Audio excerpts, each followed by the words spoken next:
Okay, it looks like we're live.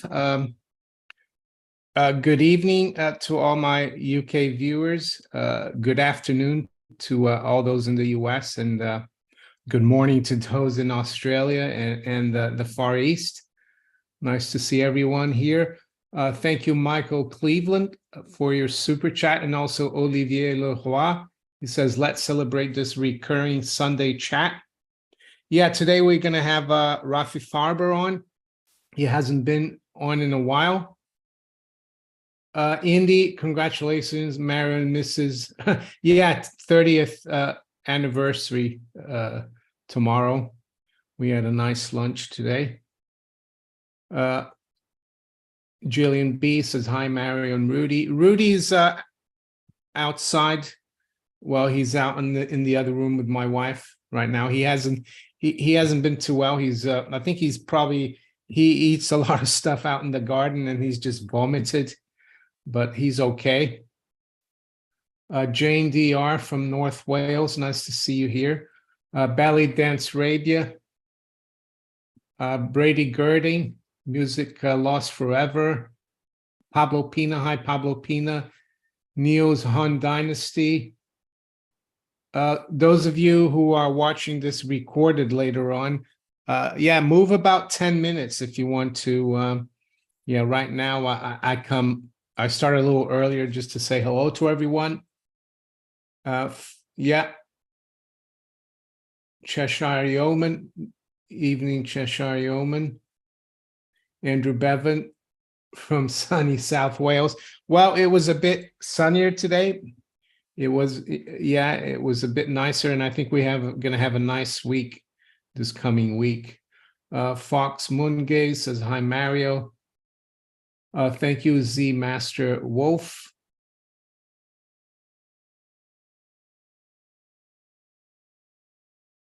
Yeah, Rafi should be coming on in about just under 10 minutes. William Birkenroad from La Jolla. Still auctioning silver on eBay. Okay. La Jolla, that's a beautiful place. I was there a long time ago when I was a teenager, a couple of times in the early 80s, playing golf at Torrey Pines, actually. Andrew Brown, happy anniversary. Thank you. From the Scottish borders. Starfire Reborn is knitting. Oh, thank you, Graham Hobbs. Snowdonia, great. Quite a few people from Wales here then. Paul Weens from southern Manitoba. Yeah, that's a nice thing. People from all over the place. That's nice. Just gonna sip my Highland Spring.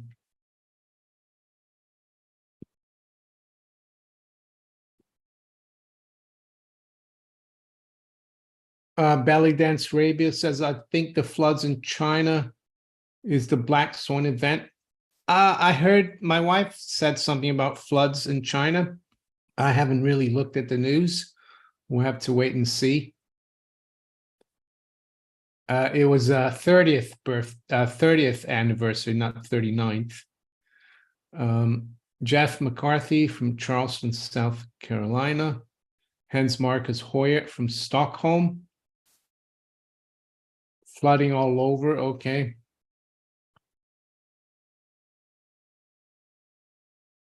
So yeah, the title of the live stream today is what happens to the bond market in a hyperinflation. And it will be interesting to have Rafi on as well, because he's written something about what's happening with the US Treasury issuance of notes or bills, notes, and bonds.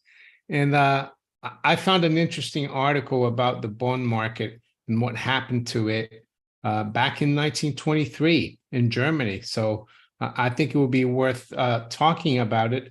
And the reason I chose the topic is because right now, especially here in the UK, and I think everywhere around the world, people are getting back into bonds because they think central bankers have solved inflation.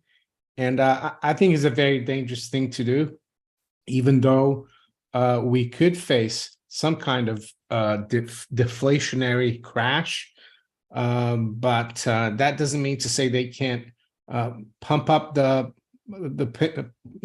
on the printing presses again. Echo, thank you for your super chat. He says, love the interview with Clive, kept me going on the cross trainer in the gym. Thank you, Echo. Says happy 30th anniversary. Jane DR says so much happening in the news with paper money. Yeah, I read a few things this weekend. One article was about mortgages and how people here in the UK are their payments are going up massively, sometimes 3 times what they used to pay. There's a lot of people that are having to refinance, and I think it's going to get worse next year and in 2025.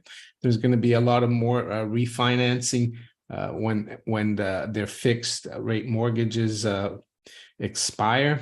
So not great. MJQ would like to know you and Rafi's take on Jim Rickards' comment that the so-called BRIC currency would be linked to gold versus redeemable for gold. Yeah, we'll have to see. I mean, I'll give you my view. I don't really know what they're going to do vis-a-vis gold, but I think they're still buying gold. I saw a story that net gold buying the first 6 months of this year is a record again after a record last year. The important thing with the BRICS is not really so much the gold, and also the other countries that want to join the BRICS. I saw Venezuela applied officially, is that they want to have an alternative to the dollar and the Western currencies.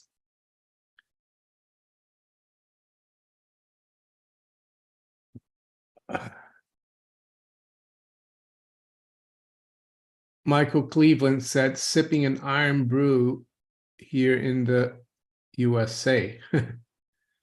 There you go. I haven't tried that drink. I think, yeah, I haven't tried that. Serkan Aktaz says, good night from Abu Dhabi. It's almost midnight here. Subject extremely interesting to stay awake. Well, I hope it will be worth it for you. I think it will. It looks like the BRICS event will be delayed by many years. Just 1 second. I'm gonna do something here.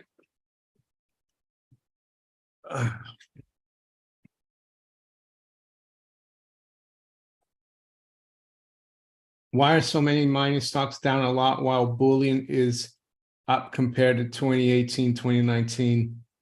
Yeah, I mean, that's a good question. I think it's because unfortunately gold hasn't made a new high above 2000, and I think a lot of investors and expect unless it breaks through that level, they won't get involved, and I think there's a lot of other investments they'd rather get into. It's not a very loved space right now.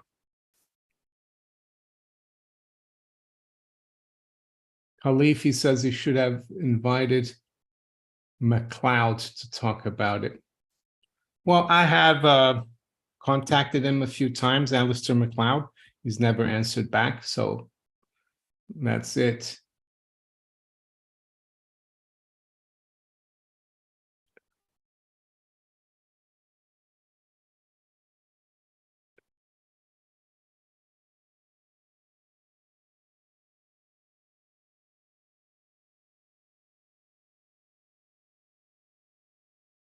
Yeah, Starfire says it's not a generational flood. It happens every other year now.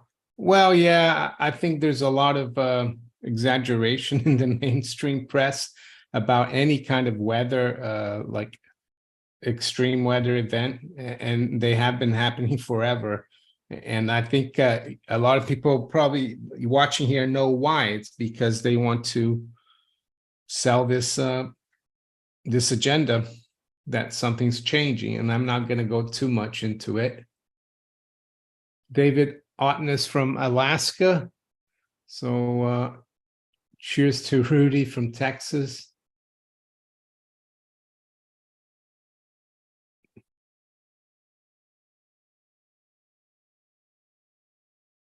Jeff McCarthy says people in Japan have turned to gold. Well, the Japanese, the price of gold in Japanese yen made an all-time high last week or the week before at 280,000 yen. But I'm not too sure the general public is getting involved yet. According to actually Rumpelstiltskin, who's a subscriber, and he's based out of Japan.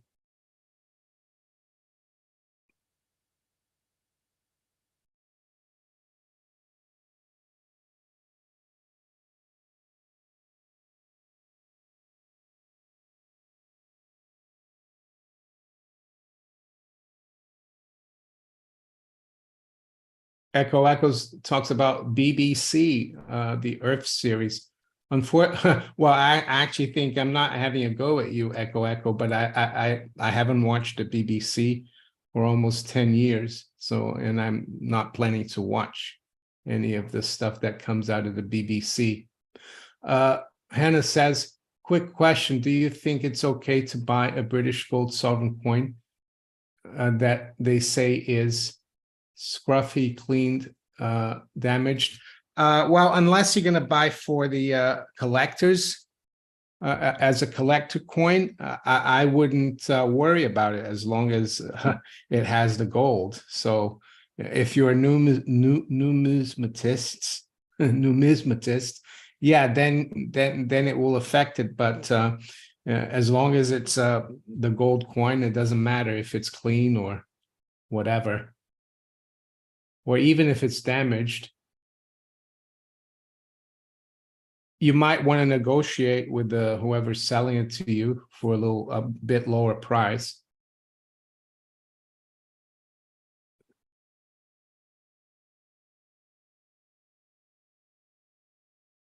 Jeff McCarthy says if it's at all-time high, it's being purchased. Yeah, but the other thing as well, Jeff, is that the other part of the price is that the yen's going down a lot versus the dollar, so that affects it too. But I would say it's more the smart, don't like to say that, but the smart money, wealthier people are. But according to Rumpelstiltskin, it's still not, the general public is not really too aware of it.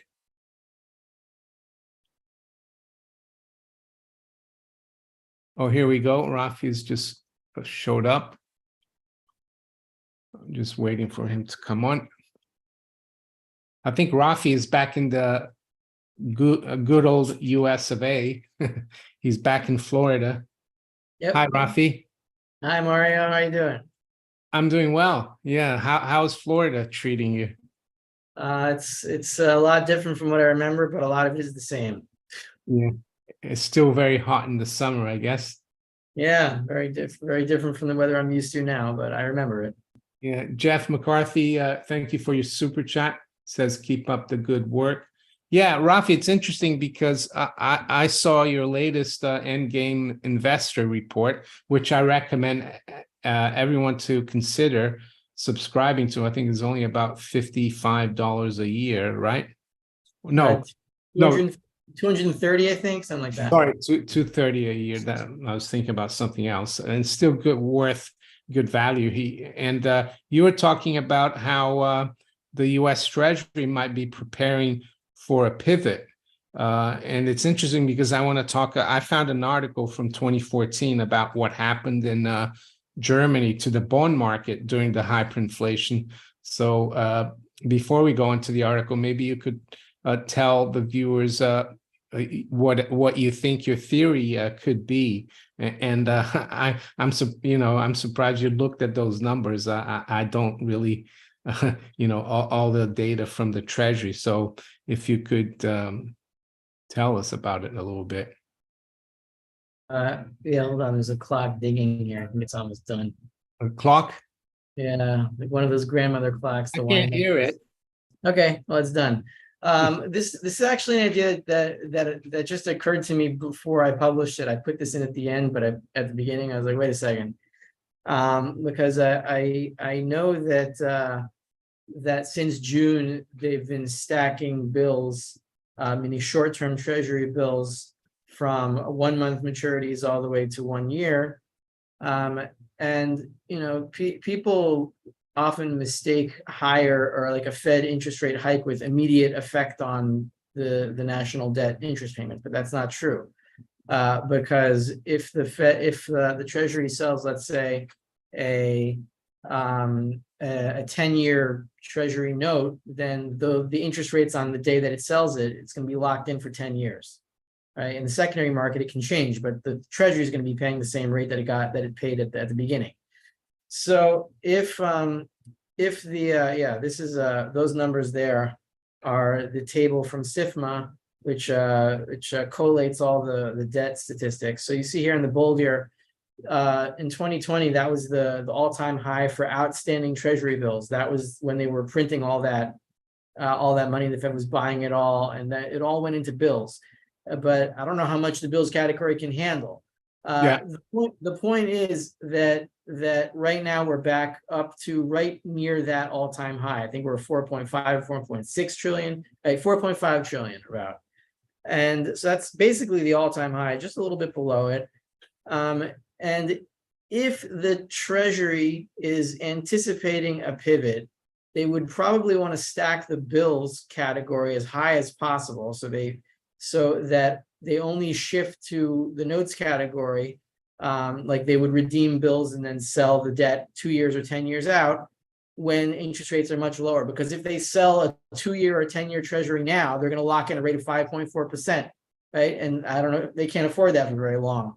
So if the Fed is anticipating a pivot, they're going to be stacking bills as high as possible. It would be as high as 6.5 trillion. If they don't increase the notes category at all, and they haven't for a year. So we'll see what happens. That's just thought that occurred to me, and I think they talk to the Fed. I think they're all talking to each other. There's no Chinese wall here. No. If the Fed tells them we're about to pivot, they're not going to sell any notes. Yeah, and I mean, Yellen was at the Fed and now she's at the Treasury. And just for the viewers, bills are our maturity like from 1 month to a year, and then notes are from 2 years to I guess 7 years, and then 10 years. Yeah, 10 years. Yeah, sorry. And after 10 years, they call it a bond. So that's why it's bills, notes, and bonds. But so Rafi, I just want to bring up this article, and I found this by accident. I was looking at something, and I don't know to do with hyperinflation, and this came up. I'm going to share it with you and the viewers. So this is actually from February 2014, when German interest rates hit 9%. That was on a weekly basis, right? That'd be like 470% annual, something like that. Yeah. And the interesting thing that it says here, and it's what you've said before. It's here, investors and speculators get wiped out, and they said that at these levels of hyperinflation, interest rates become meaningless when prices are rising at a rate of 30% a day, as occurred in Germany in October 1923. Fixed income assets are completely wiped out by inflation, and no one will deposit or lend cash and will become worthless in a few days. During hyperinflation, the future, this is interesting, the future ceases to exist, and cash becomes the only medium of exchange, as the value of assets with the maturity over a few days is completely wiped out. But what's interesting is that there were speculators that thought that buying government bonds would be safe because they thought that after the hyperinflation, the government would compensate them, and they never did. So it says, what? yeah, it says the German 3% bond paying 3 marks in interest actually traded for 37 million marks in September 1923, right before the inflation came to an end. This provided a yield on the bond of less than 1/10 millionth of a percent. Well, at least it wasn't negative, but you know, but it says the price on the bond had risen from 475,000 marks to just 1 month before. So, and here's what they say, you might ask, why would someone pay, 37 million marks for a bond that pays 3 marks? And it was because they thought they would be compensated after the hyperinflation had ended. But it says here the German government decided that all outstanding bonds would be redenominated at 1/10 Pfennig on the mark. In other words, government bond had originally been issued at 100 marks would now be worth 10 Pfennig. In effect, investors lost 99.9% of their investment. And I like this comment here. This proved 2 things. First, markets are efficient. I think the efficient part is because the bonds were quoted at the same price in London and Berlin. And it says the net price in Berlin after the inflation and in London after the devaluation ended up the same. Second, don't try to outsmart the government who deals the deck of cards. You will lose. So that's what I'm trying to say here. Even to the people, I have a friend, he believes a lot. He's a bond guy, but he's actually buying gold as well, has been. But he thinks it's a good thing to buy bonds because he thinks rates are going to go lower. But I don't know. As I said, I don't trust government. So what I thought that was interesting. What do you think about that story? I don't know if we can assume a specific motivation for why a firm would buy a mark denominated bond for like 1/millionth of a percent of interest. You could say you because there's nobody to interview. I don't know what source he's getting it from. He's getting it from that he says that because investors thought they would be paid back. I'm not so sure. It seems, I would guess that the real reason that they did that is because they're financial firms and they can't do anything else. Like they're stuck in that system even if it goes down. What are they going to buy gold? Like they could have been financial. They could have been insurance companies and pension funds. Yeah, they could have been stuck by contract into, you have to buy bonds. There's so much of that in this system, like because bonds have a certain rating and then they're considered XYZ. Risk-free. Whatever it is, it's all regulatory fiat that forced people into the system. So I think that's what it was. And yeah, it's going to be the same thing. So every big house, every big trading house, all the way from BlackRock to I don't know, Bill Ackman, whoever doesn't have the ability to go into physical gold or silver is going to be stuck in the system even as it implodes. Yeah, I wanted to show you and the viewers a couple of charts. I mean, I don't follow the stock market too much, but on Friday there's a bit of a turnaround from the highs. Quite a, and it wasn't a very positive thing. And someone put a chart of Apple that I saw, but I've also got a chart of the NASDAQ, and it's a weekly one going back, over 20 years. And I just drew this, it's called a French curve. It's like a parabolic. So, I mean, we could still drop back to like 11 or 12,000. And it would still be within that line. Could it be? Do you think we could be, near some kind of event, and then if the Nasdaq falls here, then we could see, the pivot.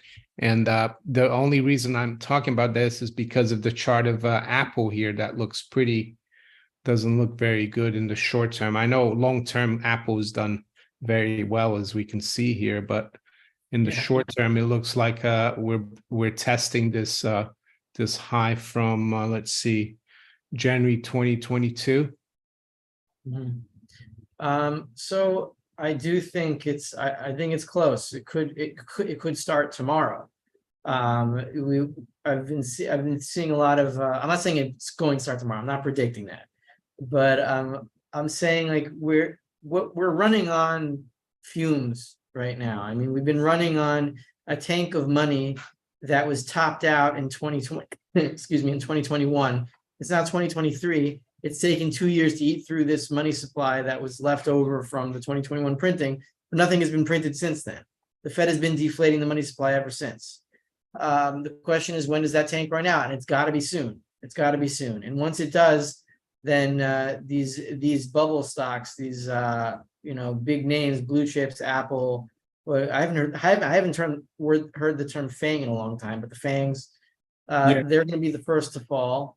Because look, when you think about it, when it comes down to it, and you're looking at this chart and you're saying, oh, Apple's worth like all this money and whatever, hundreds of dollars a share, you're still measuring it in dollars, and the dollars themselves, most of them are not there. So this is all a measure that you can only get that price for it if you're the only one to sell, and if everyone's trying to sell at the same time, no one's going to get that price, and that's where the crash comes from. So if the dollars are not there, then that measure is wrong. We're just waiting for that reality to be revealed, and it could be. I think it's got to be months away. Got to be at most months away. I can't see it lasting any longer than that. It's lasted much longer than I thought it would. Yeah, and I've noticed as well, the Bank of Japan, they're starting to tighten, even though it's not much. And I think that has a huge impact on Western markets. And I've got here the chart of the price of gold in yen. And we made a new all-time high last week, almost at 281,000. And if you look at these charts, they have a lot of this is like a quadruple top. Eventually it broke through it here as well. So I think the dollar and other currencies, they're going to follow the same path. And you look at the gold and Japanese yen, back in it made a high here in 2011, 2013. And it's been a very good way to protect yourself as a Japanese investor, I think. Let's see what else I've got here. Leave this.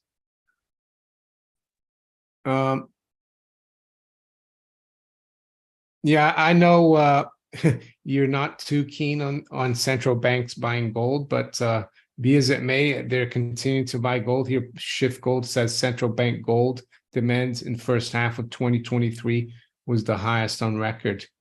So what have you got to say, Rafi? I know you. I got to say, what's my response to that? My response to that is that the total gold hoard of all central banks is about the same as it was before the London gold pool collapsed in 1968. So, it always depends on what time frame you want to look at. If you're going to look at all central banks and how much gold they own, it's flat since 1968. Maybe you could argue that they're waking up, but even if they are waking up, they're almost certainly only using gold as a way to support their currencies, that they want to sell it if their currencies are in collapse. And if they do, that would be good, because that would lead to complete collapse their currencies, which is what we want. We don't want them in charge of anything. Yeah. These are dangerous people. Yeah, no, I agree. I don't like the central banks. So let's see if you guys have some questions. We'll answer it. Jeff McCarthy says spot uranium price. Yeah, you were about to get margin called. Well, I think uranium is making new highs. It's in a bull market. Do you follow uranium, Rafi? Not really. I don't even know what it's used for that much. We're not using nuclear fuel. The nuclear power plants haven't come back. I don't really understand the uranium market much. Yeah. I think it's because there's been some like a coup in Niger in Africa, and they stopped all the uranium sales to the EU, and the EU buys 50% of their or 25% of their uranium from Niger. Rafi, what about being in the U.S.? What I know you follow the U.S. When you're in Israel and you read about it, but is there one thing that surprised you about the economy and like people in general?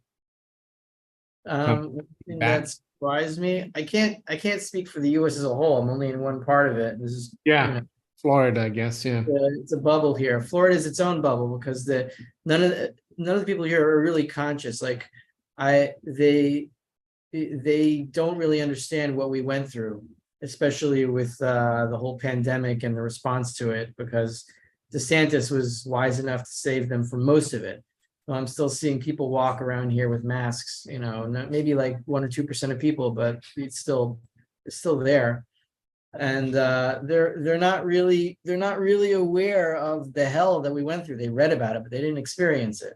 So they don't even understand that I'm pretty traumatized. Like PTSD. I don't want to call it PTSD or give myself an acronym, but it was pretty bad.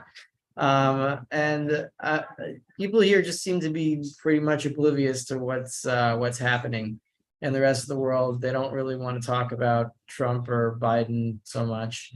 They're kind of sick of it.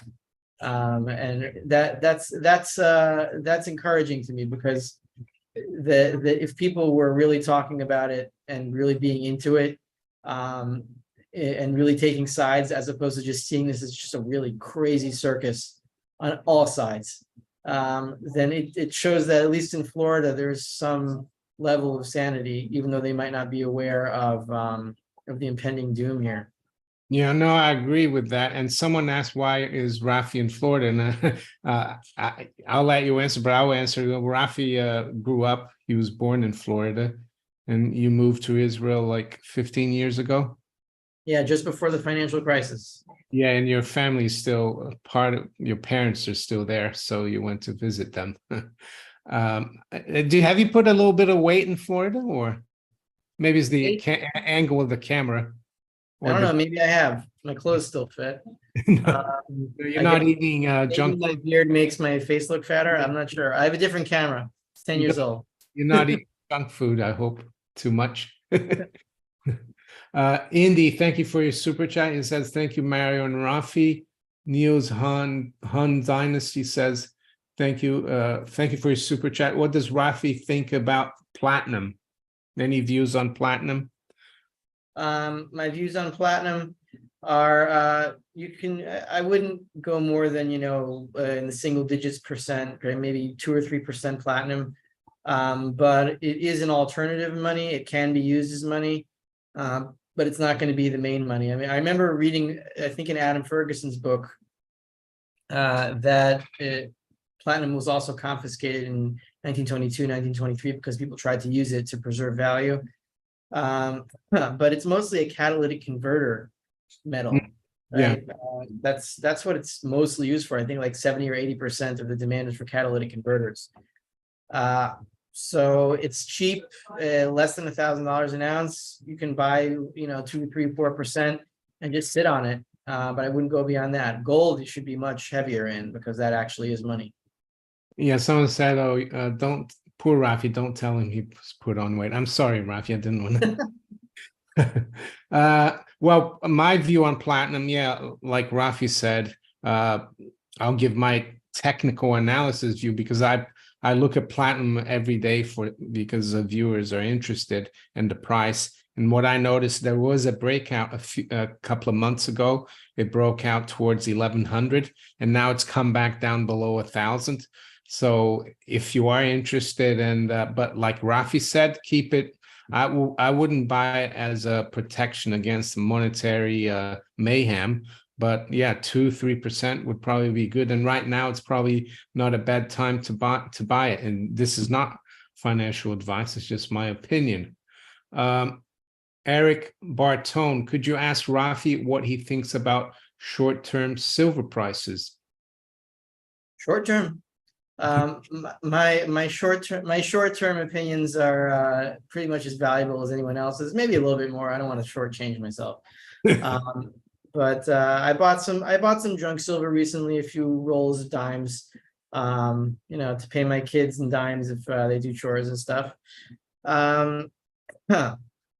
But right now I think gold is leading. So I'm looking at gold to signal what silver is going to do. Sometimes I look at silver to signal what gold's going to do. Right now I'm looking at gold because gold is closer to its open interest lows. I mean, meaning the amount of contracts that are open. That's lately that's been my primary short-term signal. So gold is at, I think, 432,000 contracts, and the recent lows have been 420,000. So that's pretty close. We're close enough. Once gold turns around, silver's going to turn around a lot stronger. And silver really is going to be the ultimate signal for the end game, because once we do reach 15-to-1 ratio with gold, that means that the public has already woken up in full. It's not going to get much below that, and that's when you want to exchange your silver for stuff or for gold to stabilize your purchasing power and then walk into the new era. So short term, it's not overbought. It's always a good time to stack more around this price range. That's what I would say. Exactly when it's going to turn around, I don't know, but I'm following gold to see. Yeah, and someone asked what you thought would be your objective for the gold silver ratio, and you did say it there, 15-to-1. There are some people who think it could go 1-to-1, but I personally don't think that will happen. I mean, I think back in 2011, silver made a high near 50. It did that a few months before gold made an all-time high, and I think that ratio got down to 30. So I think right now we need to see it go back below 80 and 79. I think we're just above 80. Yeah, you mean the ratio? Yeah. I was talking to David Morgan the other day, and he made a good point. Like, people focus on the fact that silver hit $50 in 1980 when we hit $50 again. He's like, that was one day. His main point was like in 1979. The highest gold silver got was $6 an ounce, but in 1980, I think he said the average silver price was like $18. So the fact that it went 50 for one day, it's significant, but that's not really the story. The story is that the average silver price was tripled from 1970 to 1980. Yeah, and I think a lot of the move, not just in silver but gold, happened mainly from 1979 to January 1980, and then the Fed, along with the regulators and COMEX, they basically they basically screwed the longs. They said, oh, you can only you can't buy anymore, and you can only sell your positions.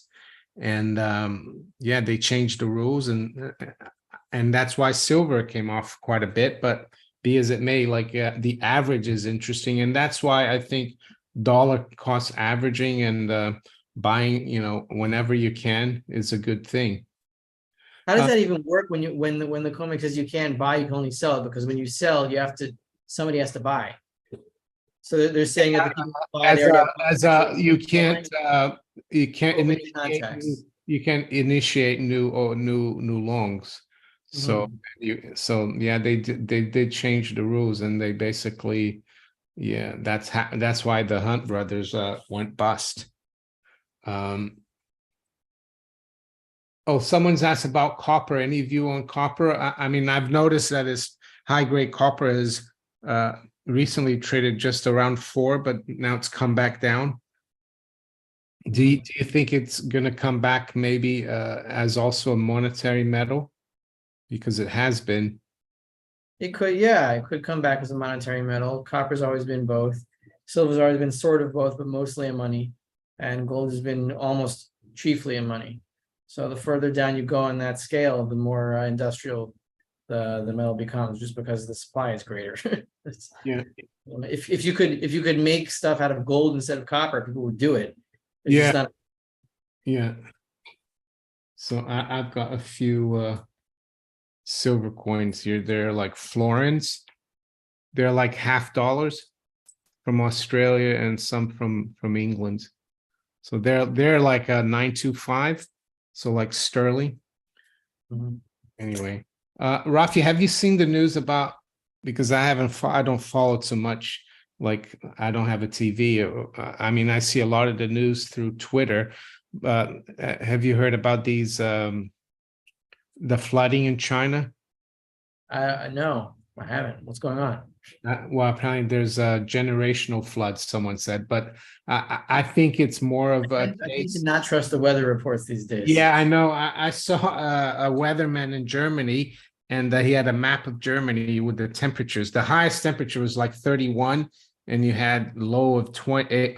One place was 18, 21, in the mid 20s Celsius, and he had like a flame on the screen coming up on the screen, like a siren, as if everything was burning. So yeah, we need to take it with a pinch of salt, anything that we see in the mainstream about the weather, because I think they're pushing an agenda, right?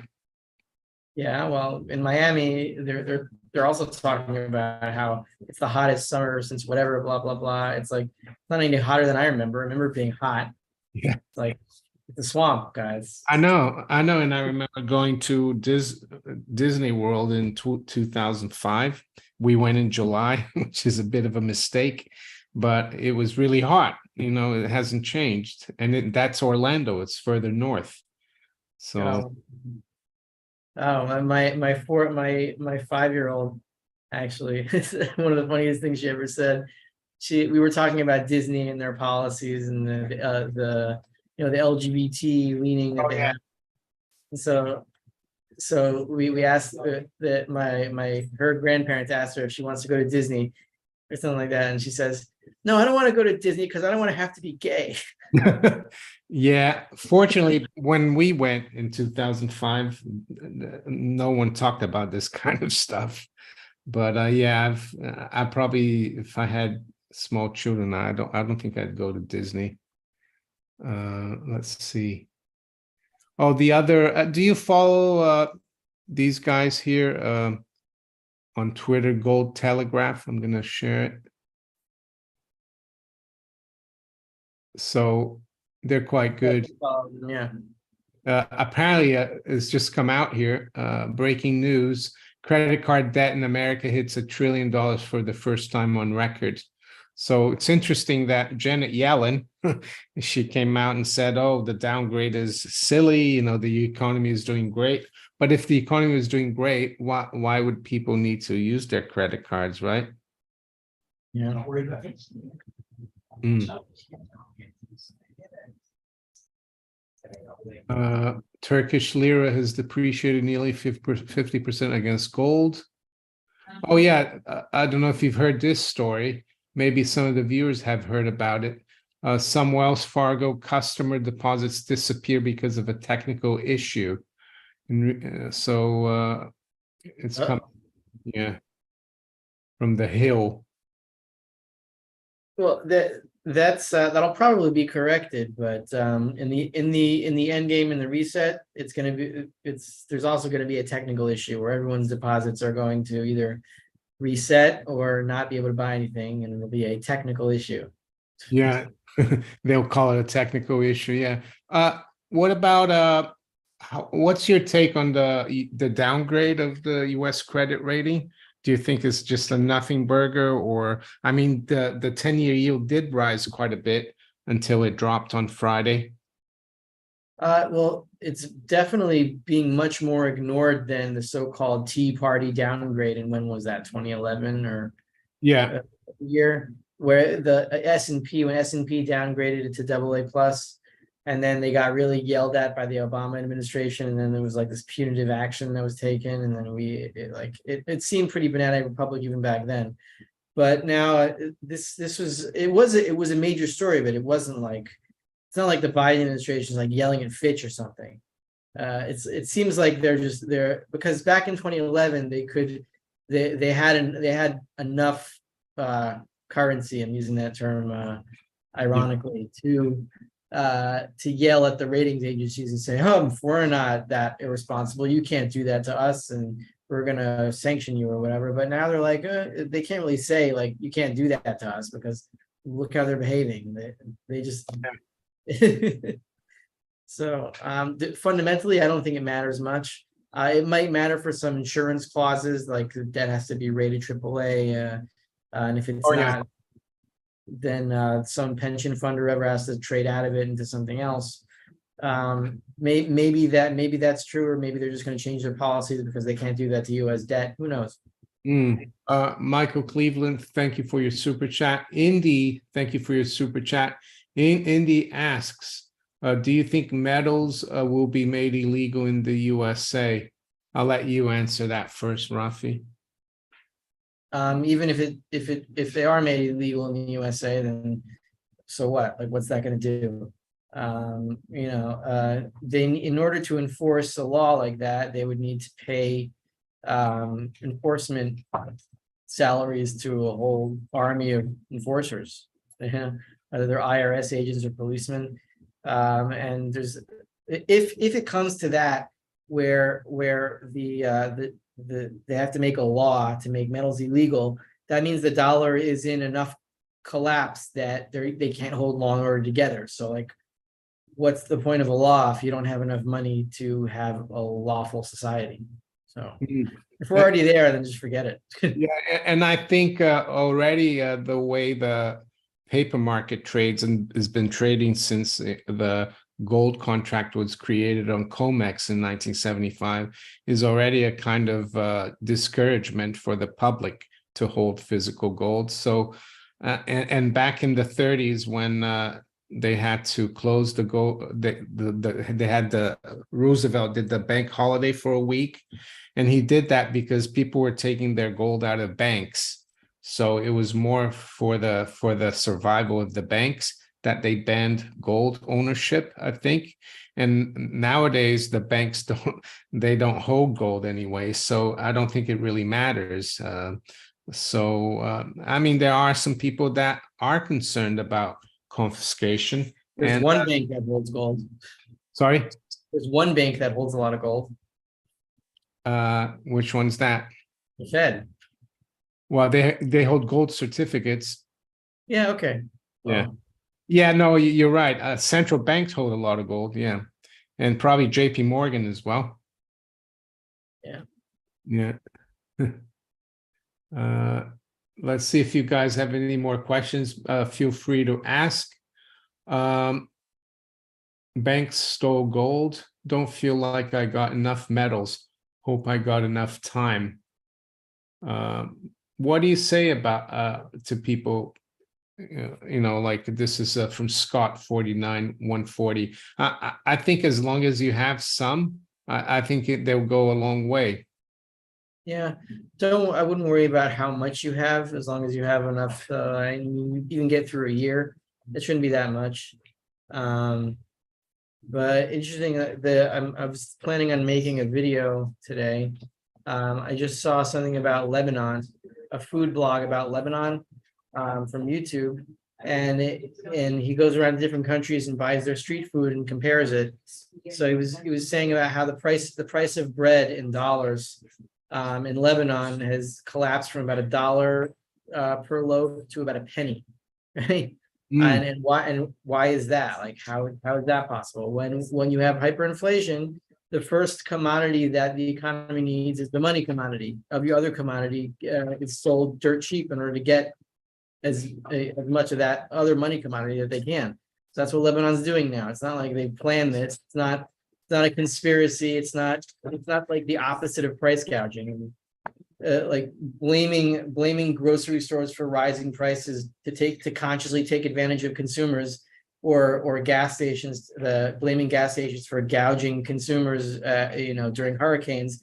That's just as stupid of an argument as saying that that bread breakers are conspiring to sell bread for a penny instead of $1 because they want to give everyone discounts because they voted on it. Yeah, I think it's because their currency there has become so worthless that a US penny is still a good value, right? If I could go there, I would drive up to Beirut, buy some bread, sell it in Israel, and pocket the difference. But I can't do that, unfortunately. There's a big electric fence.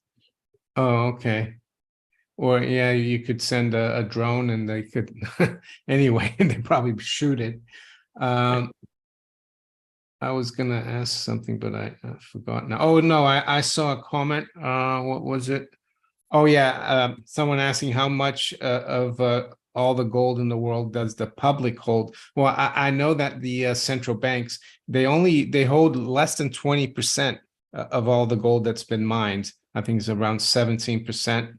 So I guess the public holds a lot of gold. It's the Bitcoin crowd say that gold is too centralized, but it's actually very decentralized.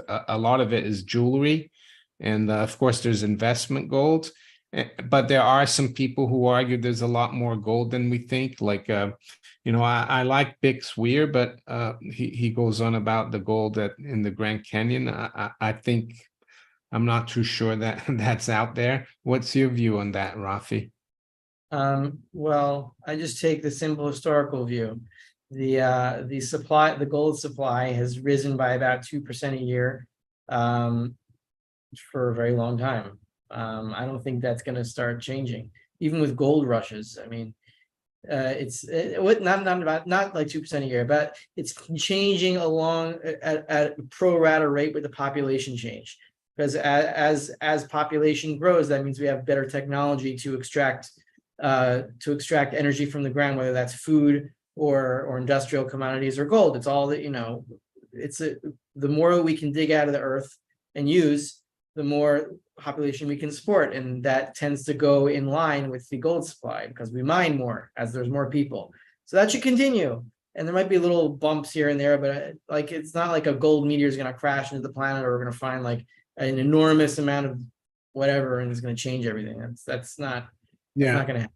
Yeah, I think I saw it was I think it was Palisades Radio. He interviewed Bix Weir and Steve Santangelo. And Steve Santangelo actually said that there's a lot of gold in the oceans, but it's too expensive to mine it, and that's always the question. If it's uneconomical to mine it, then it's not. You won't be able to get it. So there you go. I wanted to ask you another thing, but I forgot. But let's look at some questions here. Michael Cleveland, thank you for your super chat again. Someone's asking, Rafi, what stocks do you hold? What stocks do I hold? Well, I don't want to share my entire portfolio here. Or just give a general idea, I guess. Miners, I guess. I own a mix of miners, the major ones, Barrick and Newmont and those things. And then the mid tiers, I don't do juniors that much, or explorers, maybe one or two, but even those were tiny allocations. But I focus on the mid tiers, on the mid tier gold and silver mining stocks like Fortuna. They're one of my favorites, and First Majestic, that they're already profitable and they have expansion plans. And I know the people, and I like their efficiency, and those are the ones that I hold most because they have the greatest gain from a rising gold and silver price. Oh yeah, I wanted to ask you about the BRICS summit. There's a lot of speculation about new gold-backed currency. I personally think that the important thing with the BRICS vis-a-vis the monetary system is that they, along with other countries that want to join, they just want to try to find an alternative to the dollar. And I think that in of itself is negative for the dollar and for all the other Western currencies. And I'm not actually putting too much, how can I say, hope that on August 22nd, they're going to announce a new gold-backed currency and gold is going to go to the moon. I don't think that should be the reason for people to buy gold and silver. So you're probably on the same wavelength as me. Yeah, I don't believe that there's much significance to the BRICS story at all. Maybe it's it's nice that people are talking about getting out of the dollar. It's just it's a lagging indicator of interest in getting out of the dollar. But I don't think that there is any ability to get out of the dollar until the dollar dies. It's not. I'm not. I do not believe that it's even a logical statement to say that international countries are going to get out of the dollar, and that's going to lead to the collapse of the dollar. They're stuck in the dollar until the dollar dies. When the dollar dies, then they'll leave because they'll have no choice. Yeah. Have you heard of the gold backs? I think they look like banknotes, but they're made out of thin gold. I've heard of that. It's another novelty item. Yeah, I don't have any. I mean, I prefer coins. And Because practically you'd have to put that in plastic, like thick hard plastic, so it doesn't fall apart. And who yeah, wants to keep that around? Just and people might not even think it's gold. I mean, already with coins, people don't really know what gold looks like. So to have something like that, but I'm not saying it's a bad thing. It does have the gold in it. Yeah, it's a fun novelty item, so fine. novelty. Yeah. So, do you think the Fed, because some people don't think the Fed will pivot again and print money again. I personally think they will, because looking at that chart of the Nasdaq is parabolic, and they could let it crash, but eventually, if they let everything be destroyed by bankruptcy, I think there would be riots in the street. So, and all that politicians and bankers know how to do is to inflate. What's your view? It's not even that the Fed has a conscious choice here. They're led by the inflationary banking system, which has a certain curve that it follows, and the Fed has to follow that curve or die. And that's it. They could theoretically not follow it and then just let everything collapse. And then what happens is we go back to $35 an ounce with the purchasing price of the dollar from back in 1971, 73. And so the people that have dollars, most of those dollars would disappear. The people that have gold, all that gold would not disappear, because gold doesn't disappear when debt's paid down. And then it would be the same thing with just different nominal numbers. All the purchasing power would flow from the people who have dollars to the people who have gold. But that's going to happen whether they choose the hyperinflationary or deflationary route. That's all nominal. Someone is asking here whether the Fed will continue with yield curve control. Silver Task, who's a moderator. Thank you, Silver Task. I don't think they're doing yield curve control at the moment. But that could be something that they could resort to. What do you think, Rafi? Like the Bank of Japan? Yeah, there's no qualitative difference between your yield curve control and what they're doing now is, I guess, CPI control. I mean, so instead of the yield being the target, they're doing the CPI as sort of the target, but not even really that. It's all just different forms of money printing, and it doesn't really matter. Yeah, and I think the Austrians argued in the 20s and 30s, because they wanted to target also CPI back then, that it doesn't make any sense, and because in the 1920s CPI, or inflation, was very much under control, so the Fed kept boosting the credit market, and it ended in the crash and the Great Depression.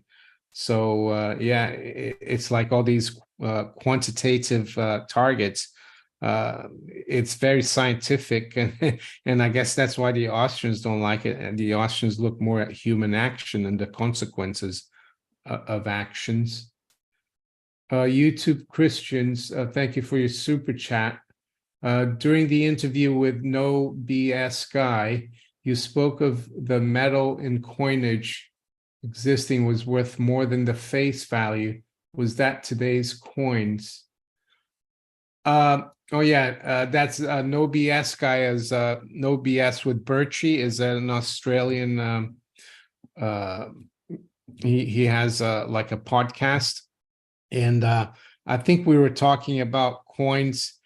Yeah, even copper nickel coins that their value is more than the face value, not the old silver and gold coins from prior the old silver coins prior to 65. And in the UK it's the same. The only problem is that you have to find a lot of them, and the law a lot of times is that you can't melt coins of the realm. I think in the UK the pre 2011 or 2010 10p and 5p coins, their metal value is worth more than the face value. And I think in Australia, Nathan Birch, he's found some coins in Australia that are worth, their metal content is worth more, and that's gonna probably Continue. uh, That's going to continue. oh yeah, it's going to continue, and eventually they're going to just try to they're going to change the metal. They're going to make it aluminium or aluminum, as the Americans say, and it's and I remember in Brazil they did that. The coins used to be copper nickel. They're fairly heavy, and then they got these new coins, and they're like aluminium or aluminum, and they're really light. And the same thing happened in Germany. So the coins. And I think that's one of the reasons they want to get rid of coins and cash. And maybe we could go on over CBDCs. You think, I think your view is that it's not going to succeed because people are going to ask themselves, why should we trust the people that let the current system go down? Well, CBDCs this is always brought up because it's a legitimate fear. It's a terrifying prospect, and I don't deny that if it is implemented, it would be pretty terrifying and almost completely totalitarian in what it could do. But even if it is implemented, it's going to be implemented on top of the current inflationary system, which means it's another level in the Tower of Babel, which makes it even more unstable. So if it is implemented, it won't last long. And I don't think it will be implemented at all because I think everything's going to collapse beforehand. Maybe that's just what I hope.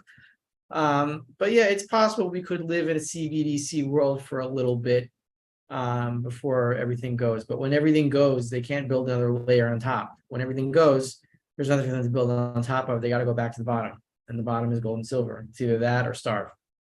And I think we might even have to go back to bartering as well. And I think the BIS would be happy to have CBDCs, but like you said, I don't think it will survive. Rafi, this is from Khalifi. Rafi, do you think silver will be remonetized? Correct me if I'm wrong, but once silver left the COMEX, it never came back. So what's your take? What do you mean it never came back? It's still there. Yeah. Look at the total. If you look at the total silver supply at the COMEX, it's near all-time highs, and that's mostly in storage. Somebody owns it. Yeah. It's not like silver doesn't go away. And I don't like this term remonetized. It's like that's assuming that it's not money now, and it's not using money directly, but it is money. It's the basis on which the current money that we use has its value.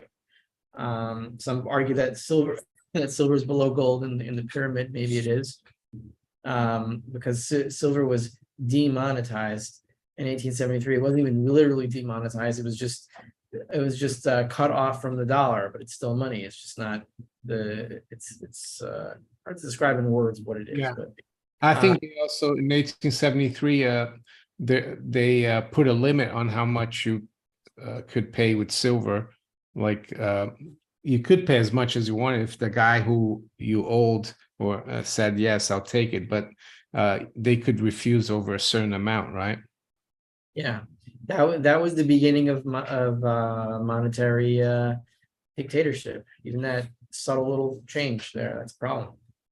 Yeah, and I think I read a book about the Middle Ages, like in it was about Florence and the bankers, the Medici, and it's interesting that back then, silver was the money for the general public. But they allowed them, and gold was more for the wealthy. So, do you still see it like that? Do you think the powers that be have that much control over gold? I like both personally, but I like silver too a lot. Well, silver is the people's money, because when you think about it, what's going to happen when dollars become worthless, people are not going to be able to trade in gold. Even now, we can't trade in gold directly. It's too valuable. So we're going to have to trade in silver, and most people won't be able to afford gold. They'll be able to afford silver, and they'll trade in silver, at least in the immediate aftermath of the collapse. I don't know how long that's going to last. So what was, is, and hasn't changed. It's just masked by layers of deception. And yes, we will go back to silver coins, and people will be holding them in their pockets and trading them for food and using them and weighing them and testing them and this and that. And that's what's going to happen in the immediate aftermath. I'm sure of it. Mm.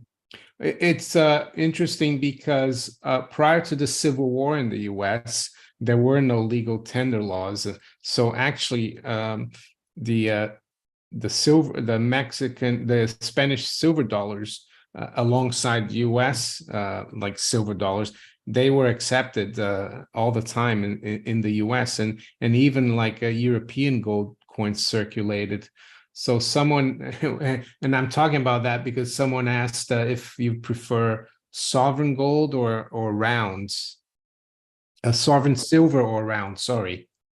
I would probably prefer sovereign silver if it's in good condition, because it's just more recognizable. But the preference is like very minor. It doesn't really make a difference, I think. Yeah, if it's silver, right? And I think the best thing that could happen to the world would be for central banks to be go the way of the dodo bird, and for legal tender laws to be abolished. Then we'd be free to use what we want as money. Is that the way you see things? Absolutely. Yeah, Yeah. yeah, because I don't hear many people talk about legal tender laws that they're basically forcing you to use something as money. Rafi, how will we get away from the COMEX or fake COMEX, or as I say, the CRIMEX? How we get away from it? Well, somebody's got to call up Elon Musk, tell him to stake his next 55 billion on buying all the gold and silver and COMEX, and then just take care of it. Yeah. Well, I'm sure that If we get the billionaires understanding, if we get the good billionaires on our side, and not all billionaires are evil, a lot of them are, a lot of them are not. We got to get the good billionaires on our side and have them stage a run. yeah, somehow I think the COMEX is gonna collapse from within. But I think if Elon Musk were to try that, they would be after him like a shot, like just I think he's done like enough to piss them off already. yeah, I know. In Durarama, what ratio of physical gold to silver does Rafi hold? I'm not sure if he wants to answer that, but anyway, Rafi, I own mostly silver and some gold. Holding too much gold makes me nervous, and I don't think it's safe, because I could get robbed, and I don't want that to happen. So I hold mostly silver. okay. Scott 49140 says the silver for the Spanish dollar came from the Potosi mine in Peru. Yeah, it's called and that mine, the Potosi, it's like they call it the money mountain. It's still producing silver to this day. And the Spanish dollar actually, uh, it came about because there was the Joachimsthaler, which was a coin mined, minted by like a I think he was like a noble guy in Bohemia, in present day Czech or Germany, and his coins became really popular. They're called thalers. It means Joachim's Valley, Thaler, and then it became, people call it dollar, thaler, and so that was the most popular coin, I think, in the 17th or in 16th century, and then the Spanish, they made the coins to the same weight, and that's why it's called a dollar. I'm sure you knew that, didn't you, Rafi? Yes, I remember that. I remember that from reading Rothbard. Yeah, Joachim's style. yeah, Joachim's Tal. Yeah. Let's see. Well, we're gonna go now, so I'll take one or two more questions. It's almost 10 o'clock here. I guess, Rafi, it's not like you're tired today because it's After this, I'm gonna go on a run. yeah, you're gonna go for a run. Yeah, maybe I'll lose some weight. Are you really gonna go run? Isn't it too hot to go running, or? No, it's not too hot to go running because the climate is normal. Yeah. No, but what's the temperature today down there? I don't know, something in the 90s. Okay. Oh, yeah, I mean, I used to go running in Brazil, and it was always really hot, so you get used to it. All right, everyone, thank you for coming on the live stream, and for all your questions, your super chats, and your participation. And Rafi, thank you for coming on as well. And I hope you have a good rest of your good rest, a good stay in the US. Thank you. And good to see you again. And I should have you on soon. Sure. Let me know anytime. Okay. Take care. Have a good night. You too.